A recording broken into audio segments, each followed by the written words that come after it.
Hey everybody, Prepper Nurse One here. Today is Tuesday. It is the 18th of January 2021. So at least we're more than halfway through the month, which is a good thing. One day closer to spring.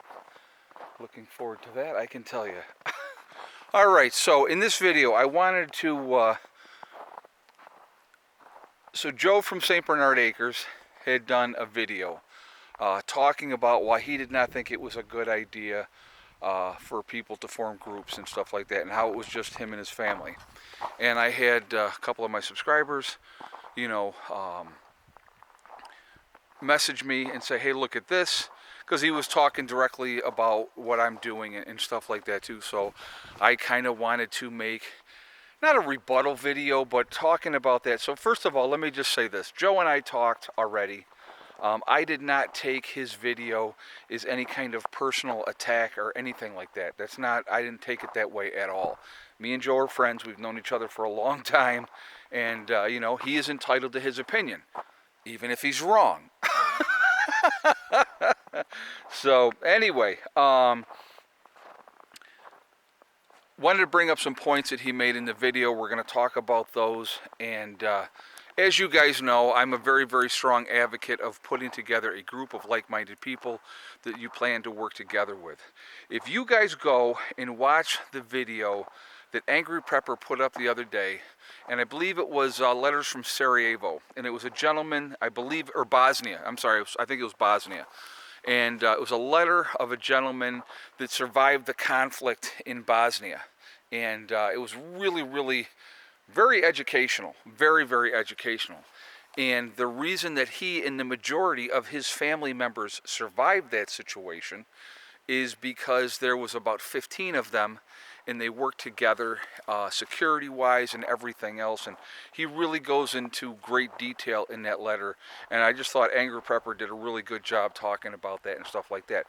That's one example of why you should have a group. Now, a couple things that I wanted to point out. So Joe was saying it's him, his wife, and he has his 2 sons. And that's it. They have 2 other people that they have invited that can just come, So they're doing all the prepping and all the preparations, and they have these 2 folks that they said, yes, if something happens, you can come.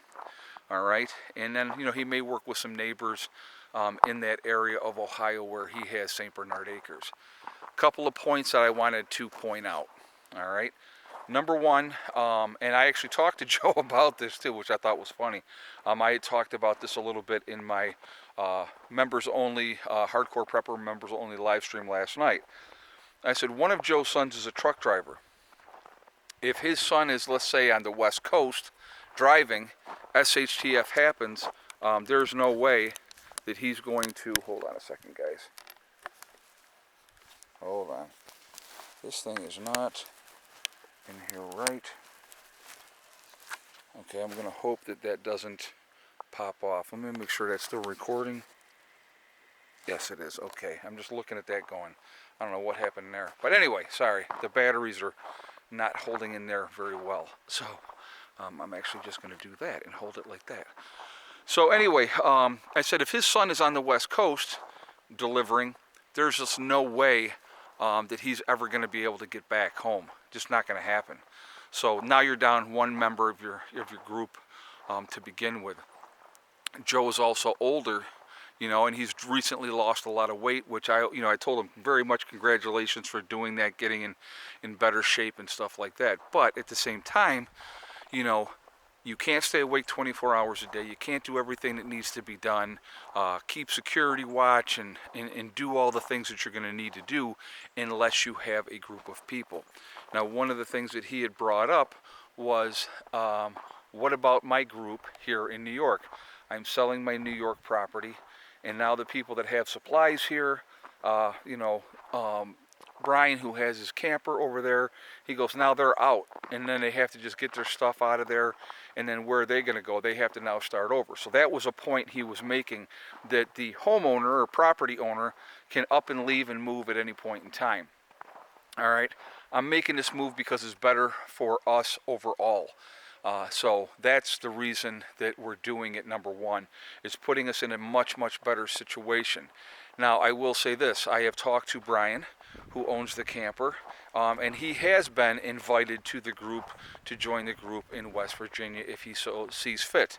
Now, him and I have talked about that too. You just don't say, okay, well, screw these people, I'm out of here, and I don't care what they do. You have discussions, you talk to them, you see if they still want to be involved.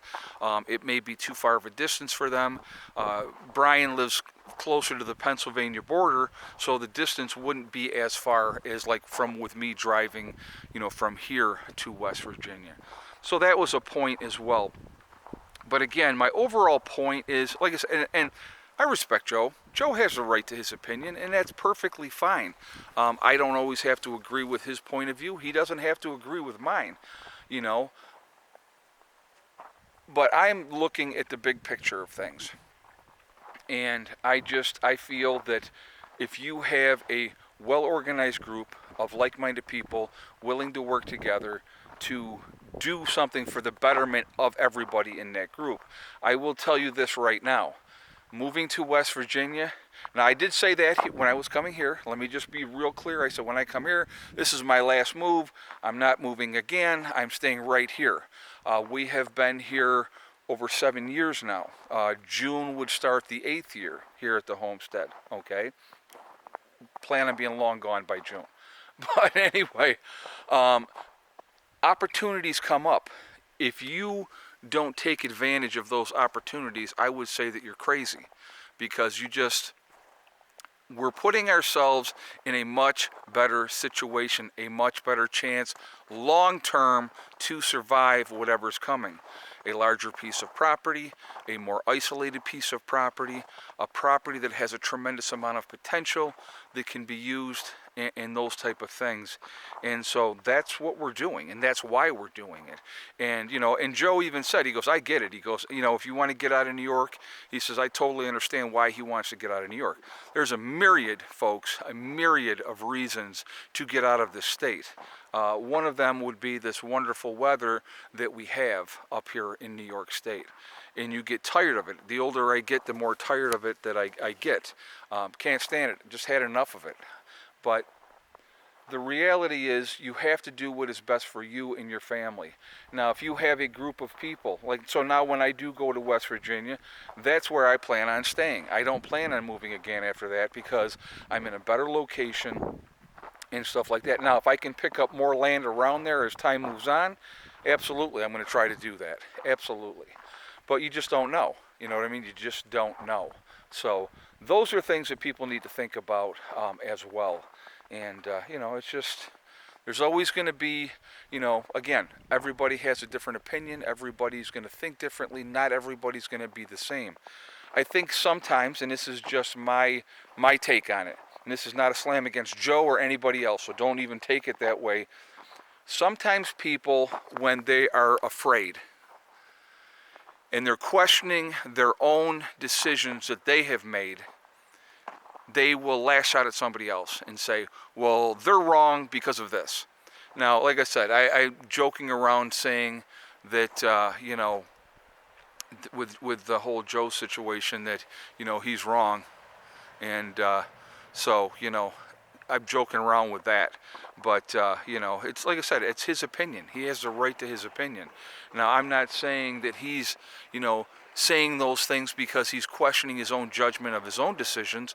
But the other point that I did want to make up too, and I wanted to talk about this, when everybody is not on an equal standing, all right, and so what do I mean by that?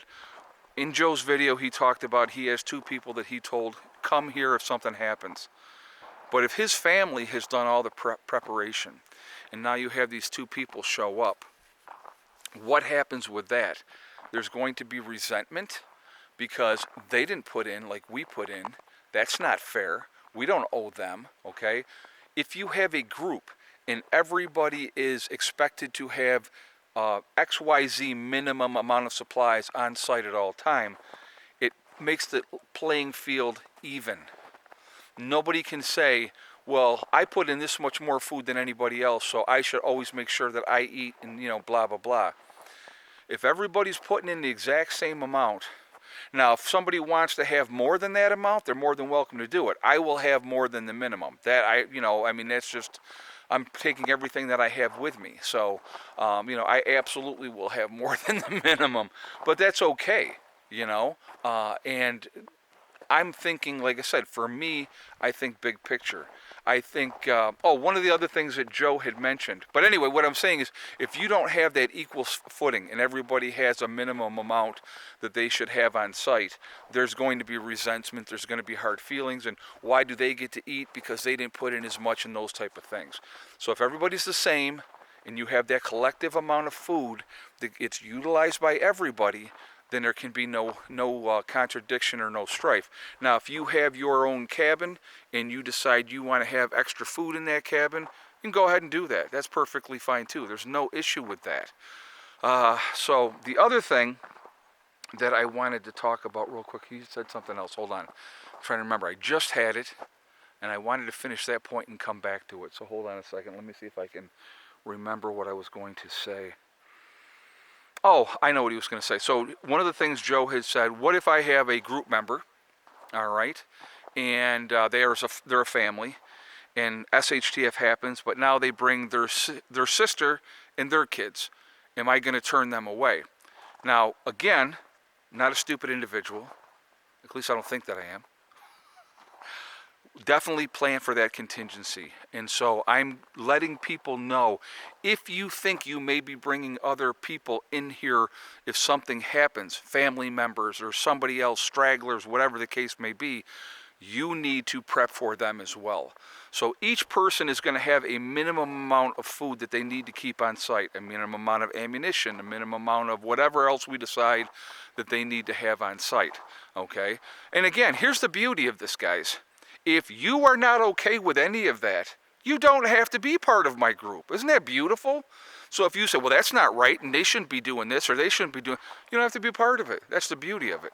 But, the big picture, if you're looking at the big picture, is what is best for the group, what is best for the survival of the group. So if there is a possibility that, Aunt Mary's going to be tagging along with you because heaven forbid something happens and you can't have Aunt Mary go down with the ship and you bring Aunt Mary, you better plan accordingly ahead of time. That's how it goes, okay? And so, and Aunt Mary, like anybody else, is not going to sit around and sit in the old rocking chair and just chill out on her big old behind. Nobody's going to be doing that. Anybody that comes, everybody is going to be involved, is going to have chores, things that have to be done. And so what do I mean by that? When SHTF happens, there's an old saying, you don't work, you don't eat. Now that doesn't mean working out physical labor type of stuff. We have some people that want to be involved that are obviously elderly. My mother is elderly. My mother can only do so much. But what my mother can do, she could watch children. My mother could work comms to make sure she's manning the radio to see what is going on. There's always something that can be done that doesn't involve physical labor. So you're going to save those type of jobs for people that don't have the stamina, that can't do and go out and split wood and collect wood and process wood, or do a patrol and walk the perimeter and those type of things. There's always something that people can do. So again, nobody, and I'm going to tell you this right now, in a post-event situation, nobody's sitting around and letting somebody else take care of them.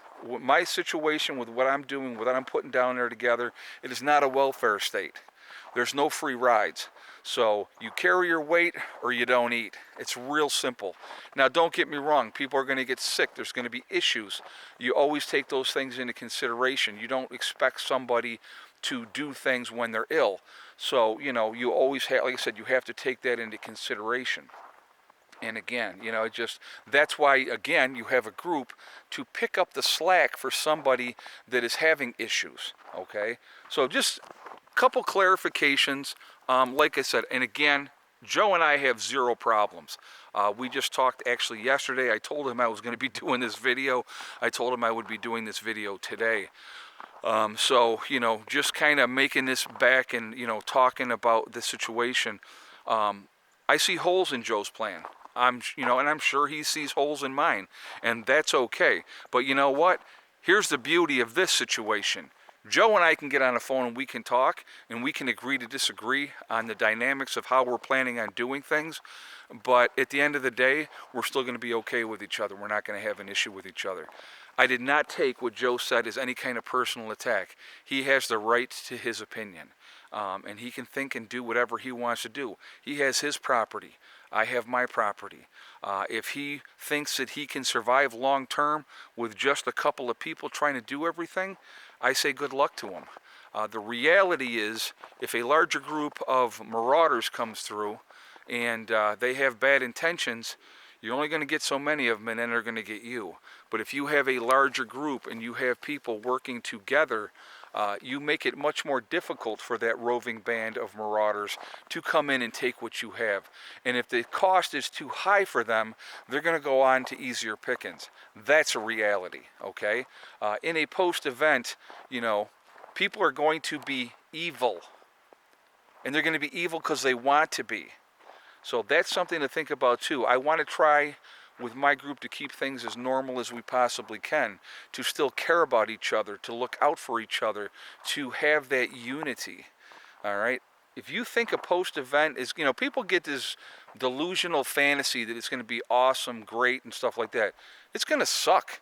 There's going to be a lot of starvation. There's going to be people dying that don't need to die because they got a toothache, but they couldn't get to a dentist because there is no dentist to get to, and that tooth got abscessed, they got an infection, and then they died. Okay? Though that's the reality in a post-event. People are going to drink tainted water. They're going to get diarrhea, and they're going to die within a couple of days because all their fluids are going out their behind. All right? People have no clue. So, there goes some stuff off the house. Go check out Angry Prepper's video, folks. Listen to that video. Listen to that first-hand experience of a guy who was locked in a city for a year. And him and his family survived, and he talks about how they survived and why they survived. I think it's great information, and definitely check that out, all right? So first of all, again, definitely go support Joe at St. Bernard Acres. Go ahead and subscribe to him. Not a bad guy. Different of opinion. That's okay. Also, go check out Angry Prepper. Check out that video that he did, and get some knowledge. Get some knowledge, and figure stuff out. And I'm going to tell you what. You watch that video, and you're going to see the importance of a group and why a group is important, and having people with diverse skills is important. All right? So, anyway, end of rant. I hope you liked it. I hope you enjoyed it. I am going to jump off of here for now. Remember, folks, we're all in this together. We're one race called the human race. Also, remember to hug and kiss the ones that you love. Tell them every single day, tomorrow is not guaranteed. We never know what's going to happen in life. So it's really important that we tell the people that we care about every day how we feel. Last but not least, STD. Step, thing, and day. One step at a time, one thing at a time, and one day at a time. Whatever you are trying to do, whatever you are trying to accomplish, you can do it. The only one that can stop you from reaching that goal is you. That's it. Nobody else. Stay positive, stay away from the negativity, and you're going to be just fine. All right? I will see you all later. I hope everybody has a great day. Prepper Nurse 1, out for now.